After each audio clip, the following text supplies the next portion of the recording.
máscara se empezó a resignificar. El ego es importante. ¿Por qué? Porque se va formando desde la infancia. Entonces, te voy a compartir algunas preguntas que nos van a acompañar a lo largo de este programa. Y sobre todo voy a apelar al recuerdo de infancia.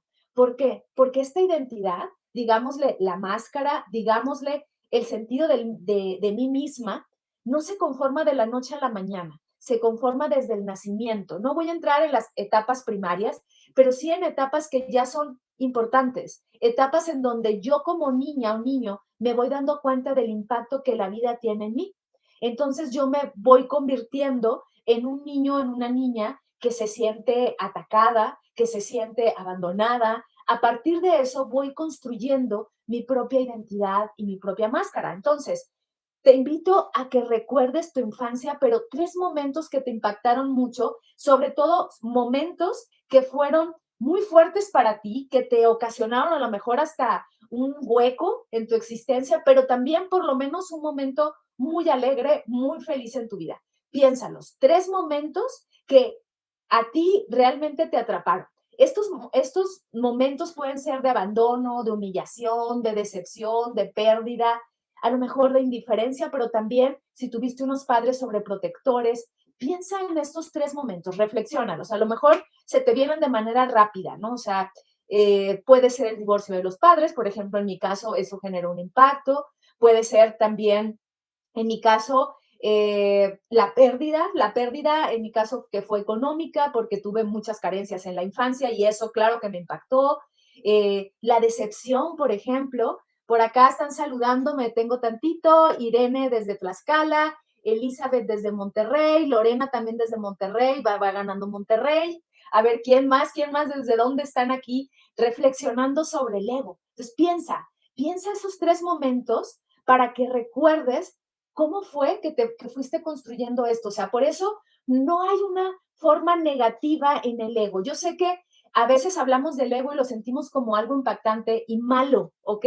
En este programa lo vamos a tratar como algo funcional o disfuncional. Cuando el ego se transforma en disfuncional, es cuando se transforma en egoísmo, egocentrismo o egolatrismo, ¿ok?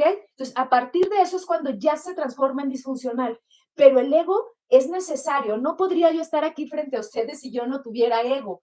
Pero ¿cómo se derrumba el ego en nosotros? A partir de impactos en la vida, a partir de momentos de pérdidas, de situaciones límites, diría este psiquiatra Jaspers, ¿no? O sea, diría, ¿qué situaciones límite hacen que te aterrices? A veces es el fracaso que acabamos de hablar sobre él, a veces tiene que ver una pérdida de un ser querido, pero a veces tiene que ver con la pérdida de la salud, que fue mi caso, o a veces simplemente porque te vas quedando solo o sola. La soledad también te puede llevar a que te cuestiones si esa identidad que has formado ya fue disfuncional. Cuando somos niños o niñas, es funcional porque es un mecanismo de protección, ¿ok?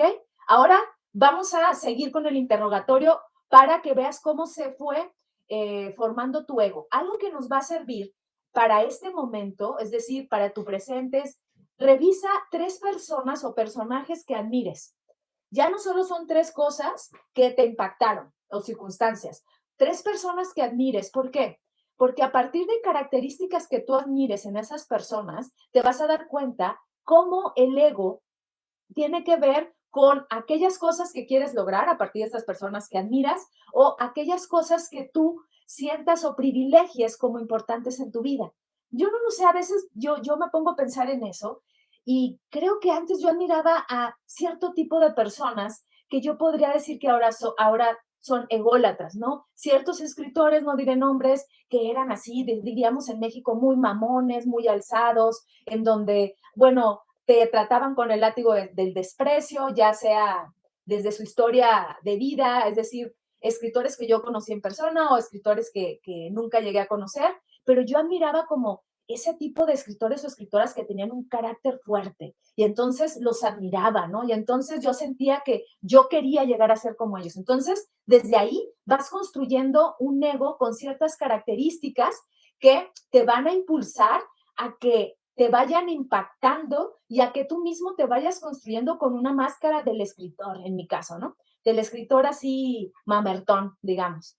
Pero luego esto a partir, sí, desde que conocí el budismo, porque cuando estudié filosofía, también los filósofos tienen un ego muy disfuncional, en donde hay un egocentrismo no sé, o sea, muy profundo, a partir de un intelecto elevado, en donde les cuesta mucho trabajo aterrizarlo para poder, sobre todo, compartir. Una de las cosas de las que vamos a hablar en un momentito es cómo la humildad se contrapone a este tipo de egocentrismo. Y entonces, ¿qué ocurre? Una característica importante en la humildad es compartir el conocimiento, cosa que dentro de la literatura muchas veces y también en la psicología, o sea, no necesariamente en muchos ámbitos, pero yo les hablo de los que yo practico y trabajo, está ahí presente.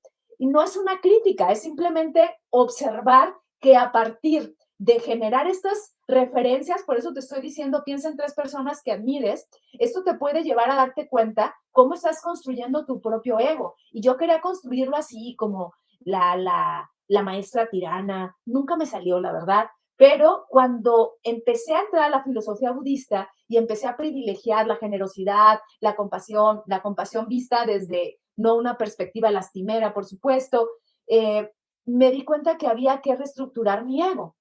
Y lo he ido reestructurando, pero es un proceso de toda la vida, me sigo equivocando, sigo, por supuesto, fallando en muchas cosas y darse cuenta es realmente ir quitando capas y capas y capas y capas. Hace un rato subí unas fotos que luego yo me tomo fotos, selfies, etcétera, para promocionar que ya estoy lista para el programa. Entonces yo dije, es un contrasentido que yo voy a hablar sobre el ego y la humildad cuando me estoy tomando unas fotos acá con trompa roja y toda la cosa. Y yo dije, les voy a decir lo que pensé, como decimos en México, no mames, o sea, vas a hablar del ego y estás aquí como chuleándote y poniéndote, y yo todavía me falta muchísimo para eso, pero a lo que los quiero invitar hace que lo sigamos reflexionando, a que sigamos dándonos cuenta que el ego va a estar presente. Y a lo mejor cuando yo me río de mí misma, le bajo 3 rayitas a mi ego y digo, pues sí, o sea, es inevitable que yo me quiera ver linda para ustedes y para mí misma, a lo que yo creo que es lindo. Y entonces, ¿qué pasa? Pues el ego se engrandece. Pero cuando tú te das cuenta, ¡fum!, lo bajas. Eso es lo importante. Empezar a darte cuenta y a reírte de ti, porque una característica como antídoto para ir bajando el ego es burlarte de ti, pero en un sentido no de humillación, es en un sentido de una risa realmente genuina que te estás riendo de esa máscara, porque sabes que no eres eso, ¿ok?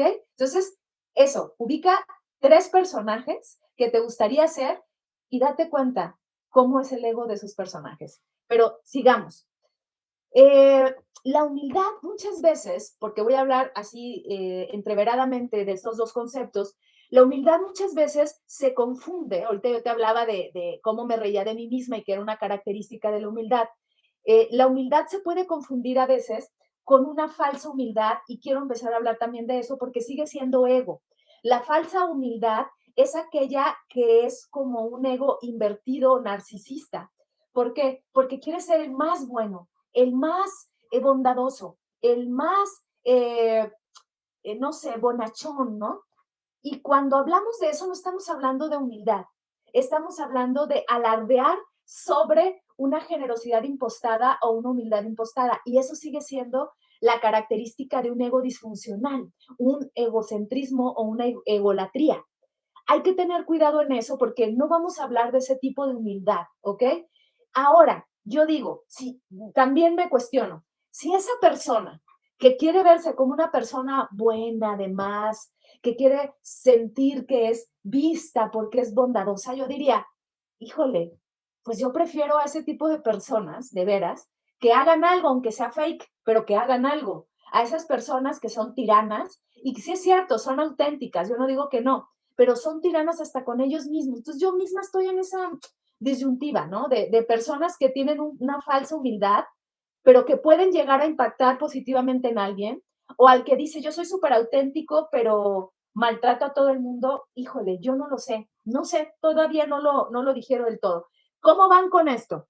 ¿Qué van experimentando? ¿Qué le va pasando a su ego? A ver, compártanme para ir dialogando.